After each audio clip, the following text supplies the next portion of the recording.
What is up, guys? Dark here with a little bit of a showcase. This Limtoys Joel has actually been out for, I think, a little over a year. And, after a while, started making some modifications. Actually, it was within the first couple of days, but coming to it, from the show and going back to the games and just going back and forth, I had made a couple of adjustments to the figure and I wanted to show a couple of them off. So, first things you may notice is the shotgun. This is the original that actually came with the figure. The wood grain looks really nice, super realistic. I just liked this particular shotgun that came out later with the GW Toys or GM Toys Hunk. So I'll kind of zoom in here. The concept art for Joel did have this wrapping on the hand. The gas mask is going to be on his hip, kind of slung in there, so I kind of added that. This did come with the extra pack, had like the hatchet, a couple of extra weapons, gas mask for Joel, and I kind of wanted to make some good use of it, so slung it onto the side, looked at a couple of different pieces of concept art, and was really enjoying that. So another piece of custom work that I ended up doing is on the hand itself. I kind of took the wrapping that comes with the figure, and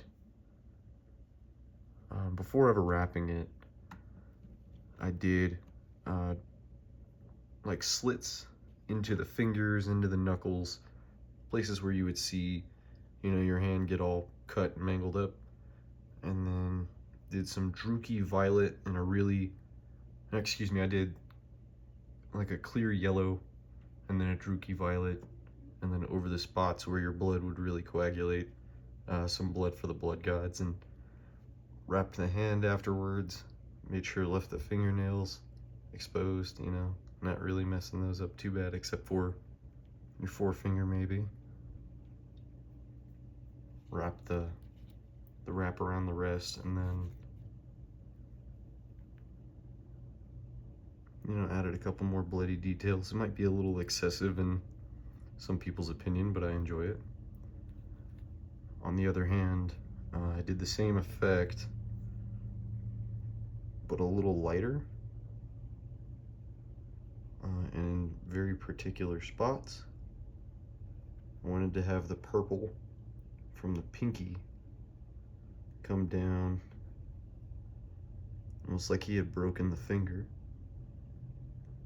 Some little extra blood streaks and the bruising on the purple that would lead into the rest of the hand. And then I used some actual medical tape, skimmed it down, and kind of splinted the fingers together to where if you did mess up your pinky throwing a punch the wrong way, crambling over something happens, you gotta splint your pinky to your middle or to your ring finger. Same kind of effects, the clearish yellow, a little heavy-handed with the Druki violet, and then some thicker blood for the blood gods over some little scratches made with an X-Acto knife. As to not damage the belt or anything, these come like little elastic pieces, so I just took like a little metal ring and looped it through the belt. No damage whatsoever. I can take it off if necessary. I need to get a holster. It's on the way from GPS lot, but the Magnum for the time being is going to be in the pocket. I'm going to get a holster and drop it down from the dog hair. I was going to go to a holster and drop it down from the belt line. Kind of have it here. And then in game, you'll see Joel stash his pistol behind his waist. I do not advise that, especially without a holster. And then kind of getting into some of the weapons, I'm going to zoom out a little bit.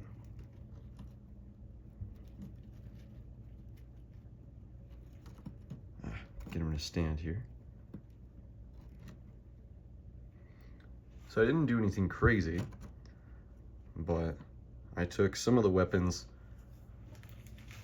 that were in the extra pack, and well, we'll just go one step at a time.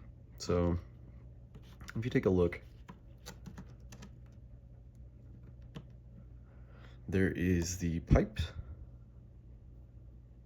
I wasn't a big fan of the pipe because of how thin it was. It wasn't real, graspy with the fingers. Fingers are rubbery, so it doesn't have too much of a problem gripping stuff, but it's more built for the guns. So there's the bat, but the bat is so much shorter, significantly shorter. And if you place it into Joel's hand, it just looks like a miniature bat. Now you can always take a Marvel Legends bat, but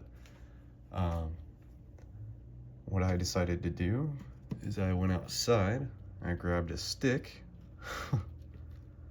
and if I can push it out of here, maybe the other way. No, it's coming this way.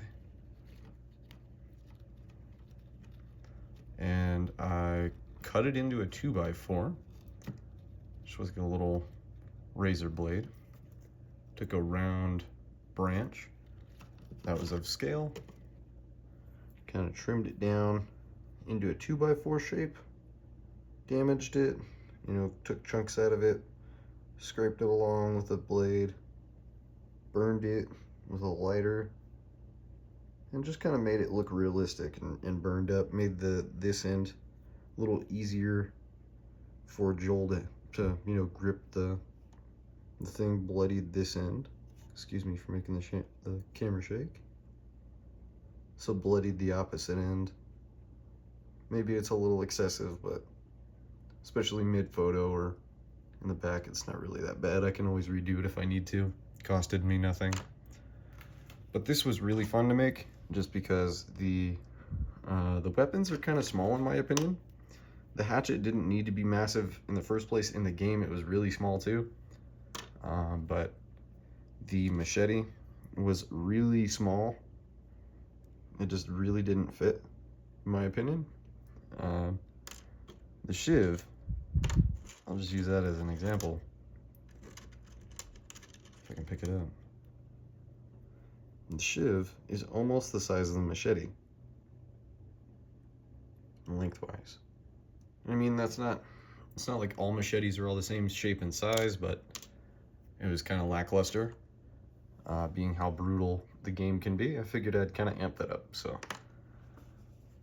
going back to the shotgun, this is from the GW Toys Hunk. I ended up getting a deal on a second one, so this wood grain effect is literally just an X-Acto blade, excuse me, drug along the side. It can look pretty barbaric in certain areas, but I mean, honestly, it's going to be in the character's hands or on the back, and you're in an environment that's barbaric, so it's kind of going to get there. I didn't use the wrapping that came with the figure itself. I'd used more medical tape, kind of wrapped it in the same function that you would see Joel in the concept art, going up a sling, wrapping around the back of the stock, and I just kind of enjoy it. Looked nice. I took the same wrapping that comes with the figure that I had wrapped the arm with, and wrapped it around the rifle here. This might be a little bit more of a pain to get off, so I'll leave that on here. I kind of stashed the bow back here as well. Later on in the game, you get the option of having two long gun or barrel type weapons, or longer barrel type weapons on your back. Didn't really feel the need to make a second sling. There's the bow. And then here's the stuff that I kind of started doing that I hadn't really seen anybody else do. It's nothing special, but the little scissor pieces that you'll find in the packaging, just kind of stuffed them into the pockets. These are functioning pockets. So it kind of just made those work for what they are. And then the Molotov cocktail that comes in the extra pack, just kind of shoved it into the side up here. And, you know, just allows a little bit more personality when it's either sitting on a shelf or taking a photo or whatever. In the game, you will see that they do kind of stash the arrows here. So these are going to be from the Atreus NECA figure, and then also the Boss Fight Studios 3 3/4 inch. They just scale well to fit into the backpack, and then the feathers and whatnot look accurate to scale. So nothing too crazy.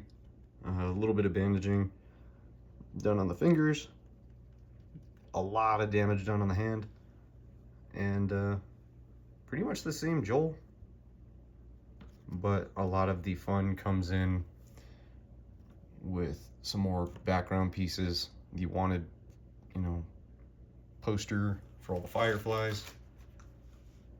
I'd done some maps.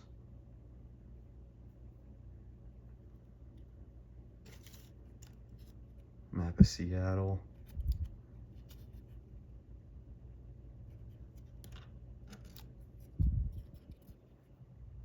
Just different stuff that you would see lying around, going through firefly encampments.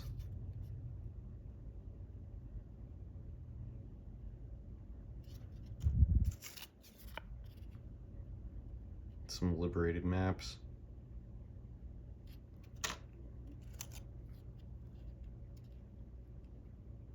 And all of these you can crab into the backpack as it is functional. And I kind of enjoy that. All these little nits and bips and bobs. I do plan on printing out a Pedro Pascal head, and I'll paint that to match the skin tone here. I'll end up showing that off. But these figures, these Limtoys figures, actually did inspire me to go ahead and finish up the rest of the diorama. So this has been really super fun actually to throw together. So thank you for you know, stick around if you watch the whole thing. Hope you guys have a great rest of your day, and peace out, man.